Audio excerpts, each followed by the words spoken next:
ओम नमः शिवाय श्री सहाय नमः गुरुजी सहाय जय गुरुजी शुक्र गुरुजी नमः शुक्र नमः शिवजी आजन पढ़ेंगे श्री महापुराण ग्रंथ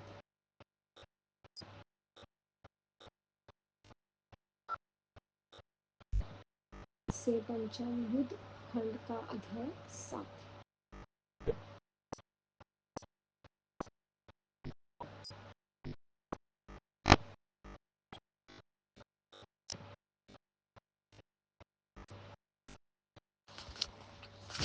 सनत्कुमारवाच एत श्रुत्वा त्वं सुरेशा देवानिनं वचोहरा अचित्कारं सुप्रीत्या शरणं भक्तसरः एतस्ति मन्वन्तरे देवी पुत्राभयं संयुक्ता शिवा आजगामामने तत्र यत्र देवीन्तो हरा अथागतं शिवं दृष्ट्वा सर्वे विष्णुध्वजधृतं प्रणेमुर्ध्वितं नमस्ते विस्मितागतसम्भवः प्रोज प्रोजोर्यते सदा वाक्यं मुने सर्वसुरक्षणं ऋषिमास्तत्र दधा दापुरं कारणम् अत्सर्वे सुता देवदुर्व्यधुता कुतूहलावचुवाच स्वामिनां प्रीत्या नानालीलाविशारदं देववाच किरणा विभो पश्य षण्मुखं रविस्वन्दपुत्रं पुत्रवक्त्रं श्रेष्ठभूषितं भृशृङ्गे शरत्कुमारवाच इत्थेन लोकमात्रा च वाभाग्यसम्बोधितः शिव न यतो तृप्तिनिशानं पिबलं स्कन्दानानामृतं समाररागत्वदेव द्विजते द्रोणोऽपि पुण्डितां स्कन्धमालित्वस्य चालस्य मुमुग्धा महेश्वरः जगदम्बा तस्य तत्रैव सन्मत्रे प्रणवाश्वासः स्थित्वा कञ्चिन्मुष्टको नानालीलाविशारदा तात सा नन्दी सह षड्मुखेन अथ सर्वं तुदा देवहर्षत् कौतूहलमवाच स्वामिनं तृप्तं नानालीलाविशारदं देवीवाच क्रीडमानं विभो पश्य षण्मुखरविसन्निभं पुत्रं पुत्रवाता श्रेष्ठं भूषितं भूषमाणे सनत्कुमारवाच द्वितीयलेव लोकमात्रा नवभाग्ये शोभितं शिवः नाययायो नायायायो तृप्तिमीशान् विबलस्कन्धानाममृतं न संसारस्मदरागविजवेते जोनिपदीन्तं तान् स्कन्धमालस्य चालस्य विमोदिता महेश्वरः जगदम्बा तत्रैव सन्मत्रे प्रशुणा च स्थित्वा कृत्वेन मुक्तयस्य नानालीलाविशारदः तत्र स नन्दी सहस्र षण्मुखेन तया च सार्धं गिरिजापुत्राय विवेश शम्भुगुर्वाणं सुलीलं सुरे समत्रेऽभिवादनमां दारस्य प्राशास्तस्तद्दुर्देवस्य भि तेधैव देवा महाव्राज्ञा विमानस्का मुनिखिला किं कर्तव्यं च गन्तव्यं कम् स याददस्मुसुखपाद किन्तु कृत्वेन सञ्जात च हता समेतं वादिना अनयो प्रक्षेण शुक्रायाय बुभव श्वेते विहिला रोचोर्विकलं का वाक्य ते त्रिपुरकोन्तं निजं विधानां पापावायो मयते भाग्यश्वेति चकारते भाग्यवन्तो दैत्ययन्त्रा इति जन्मभुवं सुरा तस्मिन् सेवान्तरे तेषां श्रुत्वा शब्दानानि केशवं कुम्भोदरो महातेजा दण्डे नानातन्तुसुराणि ध्रुवन्वस्ते भयाविष्टा देवाः हितं वादिन् अपातमुनिर्दण्डस्य विहिमत्यं भुवं च इन्द्रस्य दिक्किल्लो त्रिज्ञानं जानुभयं बहिर्गता अनेन देवर्षयो विल्कला पतति भव सर्वे मिलित्वा मुन्यासुरस्य सममाकुला सन्दर्त्य विधिहर्षेतु समीपम् मित्रचेयस्तो अहं विधिबिलं चेतनमुनयं काशकतयं वदन्ति स्वं तदा सर्वे हि लोकभयापयं भाग्यरात्रं समाप्तं मुहुः कार्यमित्यं परे द्विजा कस्माद्विमुक्तं ते जातनिमित्तं हस्तिवसीतम् इत्थमेव वचनं श्रुत्वा काश्यस्य पादोद्युक्तं मुने आश्वासया मुनिर्देवान् हरिवाक्यमुपाददे विष्णुवाच हे देवा मुने सर्वे वदवाच शृणुदरात् तीर्थं च दुःखमात्रं दुःखं च तज प्रत्यज्याखिलं महादराधनं देवानुसुधं प्रविचारतां महादराधेन पूर्वं भवेदुःखसमित्थं श्रुतं विजयाधोनिता देवा प्रसन्नो भवेद्ध्वजं शिवः सर्वदाध्यक्षः सहसा परमेश्वरः विचारयातं सदा सर्वं कथं विषयो भवेदिति ऋणं वा पूर्वमुच्चार्य मां प्रदाशदुदाहरेत् शिवायेतिं तत्र पच्छामि मुच्यमवादं परं करुदयं तातः प्रोक्तः शिवाय च तत् पुनः नमः प्रणामं मन्त्रमेव सदा बुधा अर्घत पुनः यदि शम्भु कृते तथा कोटिमेकं तदा ज्वृतं शिवाकार करिष्यति इत्थमेव च तदा हेन हरिणा प्रभ विष्णुना च तथा पुनर्कः तदा रहस्यमयः सहज जापं हरिहरसं समेनं शुभमानसः देवानां कार्यसिद्ध्यर्थमुनिना च विशेषतः बहुसेविता भाक्षन्तो देवा धर्मसंवर्धितं कोटिक्षणस्य तदा कृत्वा तिथितपस्य मुनिसक्तम् एत्रितन्ते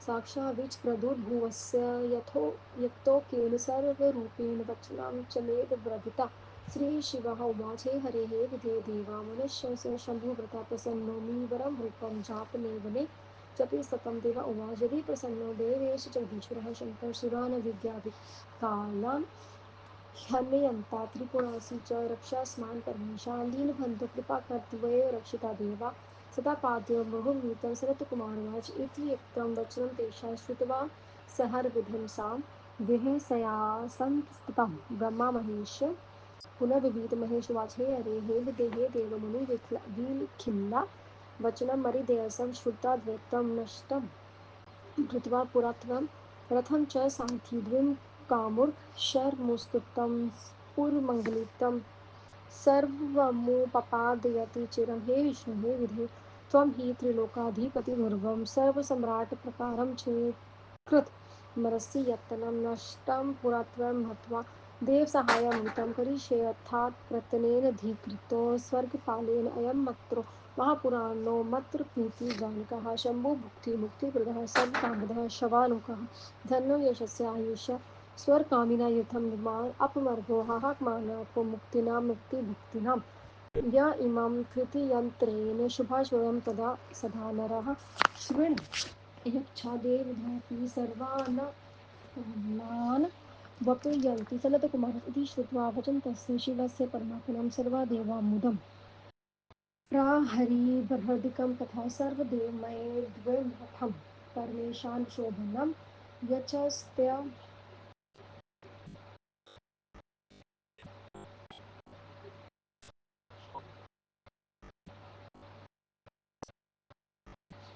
विश्वस्य शिवस्य परमात्मनं सर्वे देवा मुदुं प्रहरीब्रह्मादिकं तथा सर्वदेवमयं दिवं रथं परं शोभानां रक्षस्य नाशिलातो शीर्षकर्मा पदाज्ञा ओम नमः शिवाय।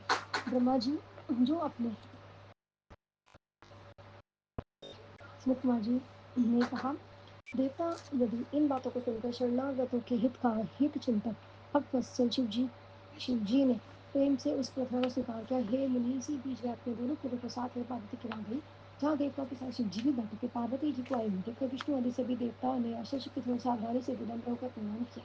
हे मुनि सबके सबने शुभ लक्षण युक्त जय जयकार की। पार्वती जी के आने के कारण ना जाने के कारण वो चुप रहे। आश्चर्य में स्थित देवी को सबने स्तुति की। तब उन्होंने लीला चातुर अपने स्वामी से देवी ने कहा हे त्रिपुर हे पुत्र वालों हे श्रेष्ठ प्रभु आप आभूषण से सुशोभित सूर्य के सदृश खेलते हुए कार्तिकेय को देखिए। सूर्य कुमार जी ने कहा इस प्रकार जगदम्बा के अर्चना सुनकर शिव जी ने स्कंद का मुख का अमृतपान करते हुए नेत्र के नहीं हुए। वे अपने शिव जी के तेज से पीड़ित देवताओं की ओर उन्होंने ध्यान ही नहीं दिया। स्कंद का लिंगन तथा उनका माथा सुनकर शिव जी अत्यंत प्रसन्न हुए। जगदम्बा भगवान शिव जी को कुछ मंत्राणा करके उनकी लीला करने में कुशल उठ खड़ी हुई। तब वह नंदी कार्तिकेय और पार्वती के साथ शिव जी के घर के समस्त देवताओं को प्रणाम करते हुए जाता हुआ गया। बुद्धिमान देव महादेव जी के दरवाजे पर समीप घबराए हुए अन्य मंगस्य व देवता मुनि बैठे। यहाँ क्या करना चाहिए कहाँ जाना चाहिए हमको हम कौन हमको सुख देगा हम तो हम तो मारे गए अब यह क्या हो गया। एक दूसरे को देखकर इंद्र आदि देवता अत्यंत व्याकुल हो गए और अपने भाग्य को धिक्कार करने लगे। हम लोग पापी हैं अभागी हैं वह दैत्य के स्वामी सौभाग्यवान है। देवता ऐसे लोग कहने लगे। इसी बीच में उन सबको शब्द को सुनकर कुंभोदर नामक महान तेजस्वी शिव जी का गढ़ वहां आया। उन्होंने देवताओं के डंडे से मारा। वैसे भी देवता भयभीत होकर हाय हाय करते हुए भागे। मुनि लोग व्याकुल होकर गिर पड़े। इंद्र व्याकुल होकर घुटनों के बल में भूमि से गिर पड़े। दूसरे देवर्षि व्याकुल होकर भूमि पर गिर पड़े।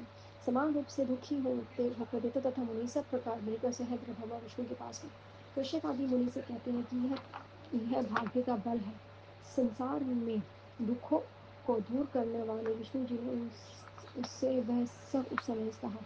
कुछ महर्षि कहने लगे, हम लोगों ने दुर्भाग्य से ही ये कार्य समाप्त नहीं हुआ। कुछ लोग ये सोचकर कर आश्चर्य करने लगे कि ऐसा कैसे हो गया। वे मुनि कश्यप आदि के मुझ का देवता और मुनियों को आश्वस्त करते हुए बोले, विष्णु जी ने कहा, हे देवताओं, हे मुनियों, मेरी बात को आदर के साथ सुनो। तुम लोग दुखी क्यों हो रहे हो? तुम सब दुख को छोड़ो। हे देवताओं, बड़ों की अपराध आराधना करना सरल नहीं होता, उनको आरंभ में दुख मिलता है। देवताओं, हे महान पुरुष, आप अच्छी प्रकार समझ लो, ये प्रसन्न होते हैं। शिव जी सभी देवताओं के स्वामी है। आप हृदय से विचार कि वे इतनी जल्दी कैसे वश में आ जाएंगे। पहले पीछे ओम, फिर नमः, फिर शिवाय और फिर शुभम, फिर कुरु कुरु, फिर शिवाय नमः। ओम ओम नमः शिवाय, शुभम शुभम, कुरु कुरु, शिवाय नमः।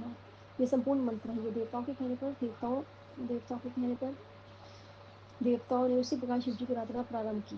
ब्रह्मा विष्णु आदि सभी देवता शिव जी का ध्यान करके देवता तथा मुनियों का कार्य करने के लिए जप करने लगे। फिर मुनिवर धैर्य धारण कर देवताओं ने शिव शिव का मंत्र करके क्रोध रखे। इस बीच में साक्षात शिव ने अपने वास्तविक रूप दिखाकर शिव जी से कहा, हे ब्रह्मा, हे विष्णु, हे देवताओं तथा मुनियों, तुम्हारे इस जप से मैं बहुत प्रसन्न हूँ। तुम इच्छित वर मांगो। देवताओं ने कहा, हे देवेश आदि जगदीश्वर शंकर आदि, आप प्रसन्न है तो देवताओं को व्याकुल जानकर त्रिपुरों का वध कीजिए। हे परमेशान, दीन बंधु, दयालु, आप ही सदा बारंबार देवता की रक्षा की है। सनत कुमार जी ने कहा, ब्रह्मा विष्णु आदि देवताओं की बातों को सुनकर हे नारद, फिर शिव जी ने कहा, हे ब्रह्मा विष्णु मुनियों, आदर करके मेरी बात को सुनिए और त्रिपुर नष्ट हो जाए है हो जाएगा। पहले जो आप लोगों ने स्वीकार किया था वह दिव्य रथ, सारथी, धनुष तथा बाण को शीघ्र तैयार करो। हे ब्रह्मा विष्णु, आप लोग तीनों लोगों के स्वामी सम्राट रूप से मुझे सजाओ। सृष्टि और पालन के अधिकारी आप दोनों पूर्वत्रय नष्ट हो गए। यह सोचकर देवताओं का सहायता कीजिए। जिस मंत्र का आप लोगों ने जप किया है वह मंत्र महान पुण्य को देने वाला, मुझे प्रसन्न कराने वाला, मुक्ति मुक्ति तथा सभी कामनाओं को देने वाला तथा शिव भक्तों को सुख देने वाला है। ये मंत्र धन्य है, यश को देने वाला है, आयु को बढ़ाने वाला है, स्वर्ग की कामना करने वाले और सुख भोग को देने वाला है और निष्काम पुरुषों को भक्ति मुक्ति देने वाला है। जो मनुष्य पवित्र होकर प्रतिदिन इस मंत्र का जप करता है, सुनता है तथा सुनाता है, वे सबके मनोरथ पूर्ण हो जाते हैं। संत कुमार जी ने कहा, इस प्रकार परमात्मा शिव जी की बात को सुनकर ब्रह्मा विष्णु आदि सभी देवता प्रसन्न हो गए। उनकी उस प्रजा आज्ञा से विश्वकर्मा ने संसार के कल्याण के लिए सर्वदेव में दिव्य रथ की रचना कर ली। ओम नमः शिवाय। शिव जी सदा सहाय। ओम नमः शिवाय। गुरु जी सदा सहाय। जय गुरु जी। शुक्राना गुरु जी। अनंतम अनंतम शुक्राना गुरु महाराज। बख्श जी, बख्श